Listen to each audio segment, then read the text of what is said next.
Sevgili xərçənglər və yüksələn xərçənglər, 23-29 iyun həftəsində nələr yaşayacaqsınız? Bu həftəyə ayın əkizlər bürcündə davam edən hərəkət ilə başladığınız üçün bu həftə yalnız qalmaq istəyə bilərsiniz. Mənəviyyatınıza fokuslana bilərsiniz. Dua və meditasiya edə bilərsiniz. Bu həftə gizli qalmış məlumatlar və gizli qalmış sirlər ortaya çıxa bilər. Eyni zamanda 25 iyunda xərçəng bürcündə gerçəkləşən yeni ayın təsiri nəticəsində özünüzə olan enerjiniz və öz güvəniniz artır. Xarici görünüşünüzdə dəyişikliklər edə bilərsiniz. Karyera və iş həyatınızda bu həftə müvəffəqiyyətlər əldə edə bilərsiniz. İş həyatınızda bu həftə biraz lazımsız gərginliklərdən və davalardan uzaq olmağa özen göstərin. Həyatınıza dair vacib qərarlar ala bilərsiniz və 26 iyun tarixində Merkurin Şir bürcünə hərəkət etməyə başlaması nəticəsində maliyyə və öz dəyərinə əlaqəli mövzular bu həftə gündəminizdə yer alacaq.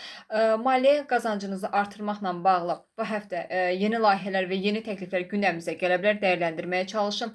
Öz işinizi qurmaq, öz brendinizi qurmaqla əlaqəli bu həftə yeni addımlar atmaq üçün uyğun bir həftədir, dəyərləndirməyə çalışın. Lazımsız maliyyə xərcləmələrindən uzaq olmağa özen göstərin. Maliyyə baxımından bu həftə qarşınıza yeni fürsətlər çıxa bilər.